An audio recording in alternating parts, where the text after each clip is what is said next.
Muchísimas personas, incluyendo bastantes intelectuales, piensan que las madrasas islámicas son el origen o la inspiración de las universidades europeas. Las universidades europeas surgen en torno al siglo XII, después de las madrasas, y las madrasas son una institución de enseñanza bastante importante, son de hecho la gran institución de enseñanza del mundo islámico. Entonces, pues, puede parecer razonable pensar que las universidades europeas fueron inspiradas por las madrasas, igual que nosotros hemos heredado muchísimo saber del mundo islámico, pues hemos podido heredar también esta institución que claramente no es de inspiración clásica. En el mundo clásico no había universidades. Entonces, puede parecer razonable pensar que las madrasas son, de hecho, la inspiración de la universidad. Pero, desafortunadamente, creo que no es el caso. Voy a aportar 4 argumentos que creo que muestran suficientemente y con bastante claridad que las madrasas no fueron la inspiración o el origen de las universidades. El que quiera saber un poco más de esto, pues le recomiendo el libro de Huff, The Rise of Early Modern Science, que está muy bien. No está traducido al español, desafortunadamente. El libro de la filosofía en la Edad Media de Tien Gilson, ese sí está traducido al español y es un grandísimo libro de historia de la ciencia y la filosofía. Y, por último, también La Casa de la Sapienza de Ancona, que no está traducido al español, pero está en italiano. Seguro que se os da bien el italiano. Y sin más dilación, vamos a este misterio de la historia. ¿Inspiraron realmente las madrasas las universidades?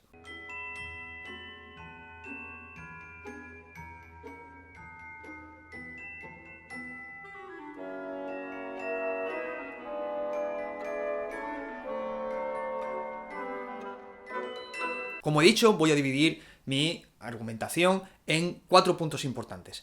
Un primer argumento es geográfico, hay un segundo argumento que es temporal, hay un tercer argumento que es legal o institucional, si se quiere, y hay un cuarto argumento, que es el argumento final, que es, podríamos decir, natural. Primer argumento. El primer motivo por el que estoy seguro de que las universidades no son de inspiración islámica es la geografía. Cuando las universidades emergen, surgen en, la primera, Bolonia en 1080, Oxford en 1096, París en el 1150, Cambridge en 1109 y Salamanca en 1218. Esto está bastante lejos de las zonas de contacto con el mundo islámico, es decir, uno se esperaría que hubiesen surgido las universidades precisamente en aquellos centros donde había habido más contacto con el mundo islámico. Uno se esperaría a lo mejor que la primera universidad hubiese surgido entonces en Córdoba, o que hubiese surgido en Sevilla, o que hubiese surgido en Palermo, en Messina, o en algún lugar así, en algún lugar europeo donde hubiese habido un contacto prolongado con el mundo islámico. Los defensores de la hipótesis islámica dicen que la primera universidad fue fundada por Fatima al-Fihri en el 859, en la ciudad de Fez, en lo que hoy es la llamada Universidad de Al-Qarawiyyin. Pero aquello era una madrasa, no una universidad. Y ahora veremos la diferencia entre madrasa y universidad, que es bastante importante. Pero lo cierto es que, por ejemplo, no había ninguna madrasa en Al-Ándalus y tampoco había una madrasa en Sicilia, que eran los dos puntos de contacto con el mundo europeo. Esto no implica que no hubiese otras instituciones de enseñanza. Está muy claro que había otras instituciones de enseñanza o de ciencia, pero no había madrasas. ¿Cómo puede ser entonces que la primera universidad está en el norte de Italia y en el norte de Francia? Geográficamente no tiene ningún sentido. Segundo argumento. Y este argumento es temporal. Aunque la primera madrasa efectivamente es del 859, Fatima al-Fihri, en Fez, que está aquí al lado, está a 1 hora en avión desde Sevilla, la verdad es que las madrasas como institución de enseñanza realmente no se popularizan hasta Nizam al-Mulk y Al-Ghazal. Es decir, tenemos que esperar al siglo XII para ver realmente el nacimiento de la madrasa como una institución de enseñanza esparcida por todo el mundo islámico. ¿Eso qué significa? Eso significa que las universidades europeas, en todo caso, están surgiendo a la vez que están surgiendo las madrasas, no en el norte de África, o en Al-Ándalus, o en Palermo, sino en Oriente Medio. Es decir, la época dorada de las madrasas empieza al mismo tiempo que la época dorada de las universidades. Es decir, es muy raro pensar en términos temporales que una cosa es la causa de la otra cuando las dos realmente están más o menos surgiendo a la vez. Así que aunque había una madrasa en Fez en el siglo X, y a finales del siglo IX, en el siglo X, esa madrasa está muy lejos de París, está muy lejos de Polonia, está muy lejos de Oxford. Y además, como institución misma, la madrasa realmente es que no es popular hasta el siglo XII, cuando ya se ha fundado la Universidad de Bolonia o la Universidad de París. Hasta ahora, los dos argumentos que he presentado son argumentos que no son contundentes. Creo que son argumentos que hacen muy probable que la madrasa no sea la inspiración de la universidad, pero no harían esa inspiración imposible. Los argumentos que voy a presentar a partir de ahora, el tercer y cuarto argumento, son los que yo creo que realmente son los argumentos totalmente contundentes y que sí demuestran con, creo yo, aplastante evidencia que la universidad no fue inspirada por las madrasas. Tercer argumento. Aquí vamos a entrar ya al fondo de la cuestión. Vamos a pensar un momento. ¿Qué es una madrasa? Es decir, ¿no es una institución de enseñanza? Sí, vale. ¿Pero qué es? O sea, vamos a pensar en términos fundamentales. ¿Qué es, en esencia, una madrasa? ¿Cuáles son las características esenciales de una madrasa? La madrasa es un edificio que está adjunto a una mezquita. Punto. La primera madrasa que tenemos, que sería Al-Qarawiyyin, esta que funda Fátima al-Fihri en el 859, es un edificio que está al lado de una mezquita. Es un espacio que está adjunto a una mezquita. Y es efectivamente un lugar de enseñanza. La misma palabra madrasa lo que implica es solamente el lugar. La madrasa es el lugar donde se enseña. La raíz darasa está relacionada con aprender, con estudiar, y la madrasa es el lugar donde se enseña. Segundo, la madrasa está financiada financiada y reconocida legalmente dentro del mundo islámico, dentro de la legislación islámica, como una fundación piadosa. Eso es importante, es una fundación piadosa. Este es el concepto de waqf. La palabra waqf lo que significa en árabe es detener. En este caso, lo que significa básicamente cuando nosotros, por ejemplo, decimos que unos bienes o una cantidad de dinero está como congelada en nuestra cuenta, ¿no? ¿Por qué? Está detenida en nuestra cuenta, no se puede usar. Eso es básicamente el concepto de waqf, es decir, es una propiedad que puede ser tuya, de quien sea, y que tú la donas, la cedes, y una vez está cedida, se queda congelada, se queda detenida, waqf. ¿Por qué es importante? Porque una vez que esta propiedad privada ha sido cedida, en este caso alguien tiene un terreno y lo cede para la construcción de una madrasa, una vez ha sido cedida, esa propiedad no puede ser alienada, y no puede ser vendida, ni revendida, incluso después de que el donante haya muerto. Una vez que esa propiedad ha sido cedida en los términos legales de waqf, no puede cumplir otra función que la que el donante haya establecido para esa propiedad. Es decir, yo cedo una propiedad y cedo una propiedad para que sea una madrasa, y la cedo dentro del concepto de waqf. Una vez esa madrasa se ha construido y funciona, nadie puede alienar eso, incluso aunque yo me muera. Nadie puede utilizar ese terreno que yo he cedido en esos términos de waqf, no se puede utilizar para otro propósito que no sea el que yo he establecido. Atención, porque claro, todo esto es dentro de la legislación islámica, y esto es, de nuevo, una fundación piadosa.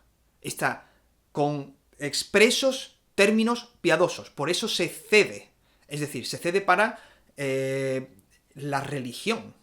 Esto es muy importante porque no hay waqf que no sea piadosa, no hay waqf que no tenga una función religiosa, y no hay madrasa que no esté adjunta a una mezquita. Esto es muy importante. Todas las madrasas son un espacio que está siempre ligado a una mezquita. Tercer punto bastante importante para entender el concepto de madrasa. La enseñanza se produce de maestro a discípulo. Es un poco como los Jedi, ¿vale? Imaginaos los Jedi. Pues eso es un poco. Tú tienes un maestro y hay un discípulo. La relación es totalmente personal. Esto tiene varias características que ahora vamos a ver aquí porque son bastante importantes. Primero, no hay un currículum común. Es decir, las madrasas no tienen un currículum de enseñanza. Las madrasas tú vas a la madrasa y tú te puede haber tocado quien sea, porque no hay un currículum entre todas las madrasas del mundo islámico. Tú vas y tú tienes un maestro, y ese maestro es el que con el que tú aprendes. Ese maestro puede ser un completo ignorante o un genio. Tú no lo sabes. Tú vas a la madrasa, pues la que te pille cerca, la que te guste, la que sea. Pero que no existe un currículum unificado. Es decir, no hay un criterio que guíe todas las madrasas. Las madrasas son un lugar donde se estudia o un lugar donde se aprende. Punto.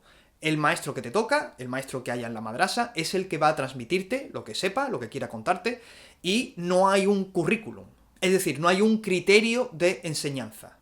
No hay criterio de enseñanza unificado en las madrasas. Una vez que el maestro siente que tú estás preparado, emite una ijaza. Una ijaza no es un título universitario. Una ijaza es una especie de permiso o una titulación que se te da de que el maestro considera que tú has aprendido lo que sea que considera que has aprendido. Esto significa que un maestro que a lo mejor te está enseñando del mismo tema o lo que sea, pero en otra madrasa totalmente diferente, a lo mejor te enseña otra cosa que no tiene absolutamente nada que ver con lo que te ha enseñado el otro. ¿Por qué? Porque no hay un currículum común. Segunda cosa importante dentro de este asunto de la enseñanza de maestro a discípulo es que este método de la ijaza lo que quiere emular es el concepto de isnad. Como sabéis, si no sabéis qué es la isnad, es la idea de una cadena. Los hadices del profeta, que constituyen, digamos, la fuente de la biográfica del profeta Mahoma, está transmitida según este método, ¿no? Yo escuché este hadith de este señor lo escuchó de no sé qué, que lo escuchó de no sé quién, que lo escuchó de no sé quién, y eso es la cadena, y eso es el isnad, eso es la cadena que de autoridad, por decirlo así. Eso es un poco lo que sucede con la ijaza. La ijaza, lo único que significa la idea de ijaza es que hay un maestro que considera que tú tienes su permiso personal suyo, es decir, no de la institución, porque no hay como tal institución, sino que es el maestro el que emite personalmente, a título personal, esta ijaza que certifica que tú sabes lo que el maestro te ha querido transmitir. Punto. Lo que emula es precisamente esta idea de isnad. Y del mismo modo que en el isnad tú te puedes remontar a esa primera fuente, que en este caso pues siempre sería el profeta Mahoma, lo mismo puede suceder con la ijaza, donde tú podrías remontarte de ijaza en ijaza hasta ese primer maestro de la escuela o lo que fuese. Ahora vamos a pensar qué es la universidad en profundidad, y vamos a hacer la comparación, porque la universidad es absolutamente lo contrario de una madrasa. Es que no puede ser más opuesto, es imposible que, mi opinión, vamos, y yo creo que está muy claro que es imposible que la universidad se inspirase en la madrasa porque es lo absolutamente contrario al concepto de madrasa. Primero, las universidades surgen precisamente como edificios separados y como instituciones, no edificios, sino instituciones ya también, separadas de la iglesia. Es decir, la universidad surge precisamente como una manera de desvincularse del aprendizaje religioso. Si la madrasa puede compararse con algo en el mundo europeo, debería ser con los monasterios o quizás con las escuelas catedralicias que existían. Y hemos visto personajes en la historia, Isidoro de Sevilla o Alcuino, ligados a estas escuelas catedralicias o escuelas de la corte. Eso sería lo parecido o el equivalente a una madrasa, porque la madrasa es, de nuevo, una institución totalmente piadosa y religiosa. Y esa es la función que yo entiendo que puede tener una escuela en un monasterio o una escuela catedralicia en el mundo europeo. Pero no una universidad. Una universidad surge, o sea, la razón por la que surge la universidad es precisamente para desvincular la enseñanza de la religión. Segunda cosa importante, la universidad no es un edificio. O sea, tú puedes decir que el campus es el edificio, ¿no? El campus de no sé qué, eso es el edificio, vale. Pero ¿la universidad qué es? La universidad es un colegio de profesores, es decir, es una institución que no deja de ser la corporación legal, es una corporación de diferentes profesores que se juntan, y eso es la universidad. La universidad no es el edificio, es el conjunto de profesores, alumnos y profesores también, aunque obviamente, digamos, lo que se mantiene a lo largo del tiempo son los profesores, ¿no? Pero es el colegio, es la suma de esos profesores. Precisamente porque lo que las universidades tratan de evitar es el problema de la falta de homogeneidad en la enseñanza. Es decir, si uno sigue el sistema islámico de las madrasas, tú puedes tener una madrasa donde tienes a un genio, y otra madrasa donde tienes a un señor que no vale absolutamente nada y que no tiene ni idea de la vida o de las matemáticas o de la ciencia en general, o de la astrología. Es que da igual. Como no hay ningún criterio objetivo, pues la enseñanza en una zona que te ha tocado un profesor que no vale nada, pues en esa zona la enseñanza es horrible, y si te vas a otro sitio, pues la enseñanza es mejor y una maravilla. Precisamente la universidad es un intento de solucionar un problema parecido que ya existía en Europa, porque en Europa existía algo parecido ya, las escuelas catedralicias, los monasterios. ¿Cómo conseguimos crear algo, una educación que sea homogénea para todo el mundo? Pues creamos un currículum y cerramos un currículum. Entonces, la universidad no es el lugar, es la suma de los profesores que se unen corporativamente y legalmente como tal para crear un currículum. Y ese currículum sienta una línea educativa que es estándar, es un estándar. Y da igual si te toca un profesor malo o un profesor bueno, porque al final, tanto el bueno como el malo tienen que cerrar un currículum y cumplir con un estándar. Y si no cumplen un estándar, pues no puede trabajar de profesor. Es decir, la universidad es un cuerpo legal independiente. Acordaos de cómo es la madrasa. La madrasa es básicamente una institución religiosa, es una fundación piadosa que está dentro de este... O sea, el Waqf es la fundación piadosa y la madrasa es un edificio que se puede ceder en términos de Waqf para cumplir una función piadosa. Esto es lo contrario a la universidad. Una madrasa no se refiere al colegio de profesores, una madrasa se refiere a un edificio. La universidad es el abstracto, es una entidad legal abstracta, que es el colegio de profesores, realmente, no es un edificio. Y un título universitario no es una ijasa. Una ijasa es un permiso o un certificado que te da personalmente un maestro a un discípulo, rollo como si fueses un Jedi, ¿no? El maestro Yoda pues te dice, ya has pasado los misterios, tal, pues ahora te nombro caballero Jedi, ¿no? Y eso es lo que significa una ijasa. Pero un grado universitario significa que has cumplido unos estándares que todo el colegio de profesores ha puesto ha sentado como ese estándar, ¿no? Todos los profesores se han juntado y han decidido que este va a ser el estándar de esta asignatura, de este tema, de lo que sea, ¿no?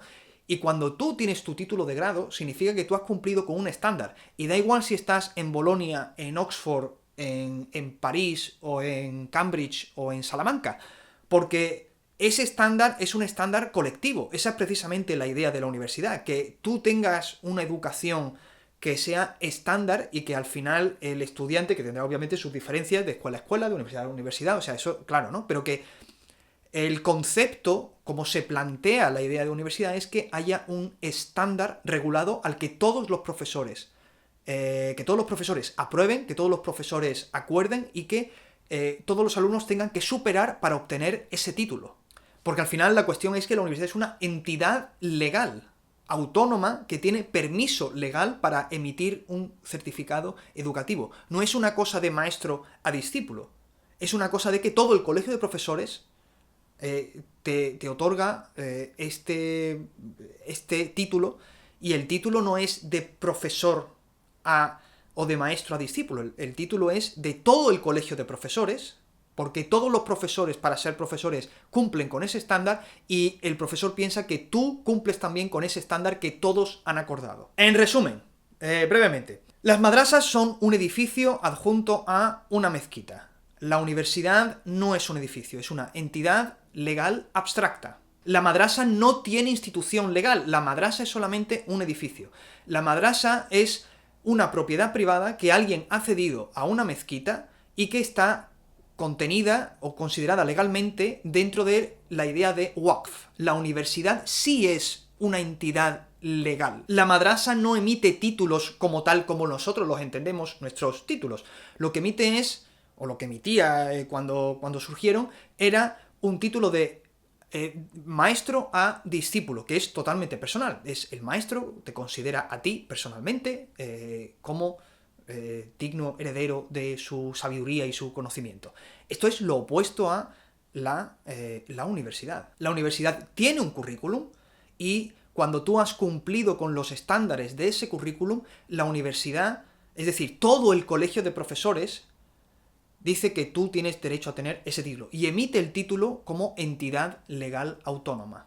Hasta aquí va mi tercer argumento. Y ahora vamos al cuarto argumento, que es tan potente como el anterior. Yo creo que solamente con el tercer argumento ya daría de sobra para entender que no hay ninguna... Es que no hay nada en común, es que no tienen nada en común, es que las mezquitas las madrasas y las universidades no tienen nada en común en ningún aspecto. Pero bueno, por si acaso no fuese suficiente, vamos a añadir este cuarto argumento que es tan contundente como el tercero. Como ya hemos dicho, la madrasa no deja de ser un tipo de institución piadosa, dentro de lo que hemos dicho que es el Waqf, que es esta fundación piadosa. Tú puedes ceder esta propiedad y tú decides que la conviertes en una mezquita para tal cosa. Eso significa que la madrasa no existe, como hemos dicho, legalmente, ¿no? Lo que existe es el Waqf, lo que existe es esa cesión que uno hace como fundación piadosa. Y esto es muy importante porque es fundación piadosa, es decir, la utilidad última de la madrasa es la edificación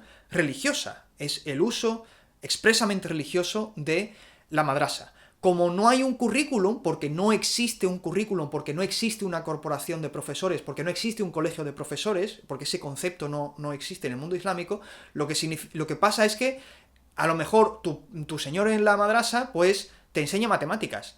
Y a lo mejor en otra no, a lo mejor te vas a otra madrasa y en la otra madrasa te dicen que las matemáticas las lleva el diablo y que uno no debe aprender esas cosas porque esas cosas son horribles y te van a convertir en un ateo. Y te vas a lo mejor a otra madrasa y te enseñan astrología a tope porque ellos piensan que el maestro de allí piensa que la astrología es tal y cual cosa. Y te vas a otra y el tío pasa de la religión y lo que hace es enseñar física y matemáticas. Como no hay ningún estándar, como no hay ningún criterio definido para ni ser profesor, ni ser alumno, ni qué se enseña, ni qué no se enseña, pues es lo que te toca. Lo que estoy seguro que va a ser siempre es religioso, siempre va a ser religioso, porque al final lo que es importante es, la madrasa es un espacio adjunto a una mezquita dentro de ese concepto de fundación piadosa, ese Waqf, en el que está reconocido, ¿no? Entonces siempre va a ser religioso. Otra cosa es que te toque, que tú tengas suerte y que des con uno que a escondidas un poco, pues te diga, pues, mira, yo soy medio ateo. Bueno, pues eso te ha tocado, pero que eso no es, eso desde luego ya está incumpliendo, profesor que dijese eso, estaría ya incumpliendo con el concepto de madrasa. Te lo tendrá que decir escondido o fuera del edificio. Se sabe, por ejemplo, que muchísimos grandes genios del mundo islámico tenían que enseñar en su casa. El propio Avicena ya está viviendo en una época donde hay bastante ciencia. Él tenía que enseñar muchas veces en su propia casa o en el hospital, y así ha pasado con muchísima gente en el mundo islámico, que tenían que enseñar muchas cosas de manera privada, porque yo creo que entendían efectivamente que no podían hablar de ciertas cosas en público, ¿no? Las universidades, en cambio, son muy particulares porque surgen precisamente para una enseñanza de ciencias naturales. Y las ciencias naturales podían entrar o no entrar. Como no hay un currículum en las madrasas y no hay un colegio de profesores que se ponga de acuerdo en nada, eso es, si lo que te toca, es una cuestión de suerte con las madrasas, tú no estaba garantizada la enseñanza de las ciencias naturales. Es decir, lo poco que se sabía entonces de física o de biología o de matemáticas era una cosa que, si le gustaba al profesor que te tocase, pues las aprenderías, y si no le gustaba, pues no las aprenderías. Las ciencias naturales no eran obligatorias, no formaban parte de ningún currículum. Muchas de ellas, en el caso, por ejemplo, de Al-Ghazali, las despreciaba activamente, esto es una cosa que podéis leer, y Nizam al-Mulk, además, que precisamente el que empieza a darle este empujón al concepto de madrasa en el mundo islámico, en Oriente Medio especialmente, él era totalmente de la misma, o sea, de hecho, Al-Ghazali y Nizam al-Mulk eran amigos. Y estaba totalmente de acuerdo en esta idea de despreciar las ciencias naturales. Las ciencias naturales, al final, lo que ha pasado en el mundo islámico es que ha sido una cuestión de suerte. Cuando a alguien les ha caído bien y les ha gustado, pues las han fomentado mucho, y en el momento en el que alguien decidía que las ciencias naturales eran un desastre y una herejía y eran antirreligiosas, pues no se hacía nada con ellas, que es lo que pasaba, por ejemplo, con Al-Ghazali, que las despreciaba. Entonces, ¿qué es lo que pasa? Cuestión de suerte. La universidad, en cambio, es absolutamente lo contrario. La universidad surge porque la gente quiere aprender ciencias naturales. Y esa intención de distanciarse de las escuelas catedralicias o de los monasterios viene precisamente porque la gente, los estudiantes, querían aprender ciencias naturales. No hubiese habido necesidad alguna de crear las universidades si los estudiantes no quisiesen, y de nuevo, estos son los estudiantes los que están haciendo esto, ¿eh? La universidad surge no por los profesores, surge por los estudiantes que están demandando una enseñanza reglada. Y esto es lo que empuja. La universidad no surge desde arriba, no es una institución. Las madrasas surgen desde arriba, las universidades surgen desde abajo. Entonces, los estudiantes son los que están demandando y los que están pidiendo que haya una enseñanza reglada y sobre todo que haya una enseñanza separada de las escuelas catedralicias y de los monasterios. ¿Por qué? Porque lo que buscan es una enseñanza en ciencias naturales. Y eso es lo que ven que falta en esas escuelas catedralicias. No hubiese habido necesidad de crear las universidades si no hubiese habido, desde el inicio mismo de su nacimiento, de una intención por estudiar física, por estudiar matemáticas, por estudiar la astronomía, por estudiar la música, etc. No hubiese habido ningún interés ni ninguna necesidad tampoco, porque ya existían las escuelas catedralicias. Entonces, ¿qué necesidad había de crear, qué necesidad hubiese habido de crear universidades, ¿no? Si ya existían las escuelas catedralicias? Es decir, si esto hubiese pasado en el mundo islámico, hubiese sido una institución que se hubiese separado de las madrasas. Es decir, las madrasas eran esas instituciones religiosas equivalentes a nuestras escuelas catedralicias o nuestros monasterios. Que después, obviamente, a ver, era la Edad Media y todo es teología y todo lo que tú quieras, y siempre al final la gente que enseñaba en la universidad eran muchas veces, pues, santos, monjes, etc. Pero, desde el principio la intención es esa, la enseñanza de ciencias naturales. Crear un currículum homogéneo de ciencias naturales. Eso es la intención última de la universidad, que es lo más opuesto que se puede uno imaginar a cómo es la educación en una madrasa. El punto fundamental de las universidades como institución es la educación reglada en ciencias naturales. Es crear un currículum de ciencias naturales. Eso es la esencia que empuja la universidad, la creación de la universidad. La fundación de un currículum, creación de un currículum que sea homogéneo y que sea un estándar para todos, que verse sobre todo en ciencias naturales. Bueno, pues ya está todo el pescado vendido, espero que os haya gustado, nada más por hoy, nos vemos en el próximo vídeo, dadle a like, suscribirse al canal, dejad en los comentarios vuestras ideas, vuestras preguntas y responderé a lo que pueda y a lo que tenga tiempo. Hay veces que veo 10.000 comentarios y no me da tiempo a responder a nada, pero me gusta muchísimo que haya debate en los comentarios, así que muchísimas gracias de nuevo por ver el vídeo y nos vemos en el siguiente episodio.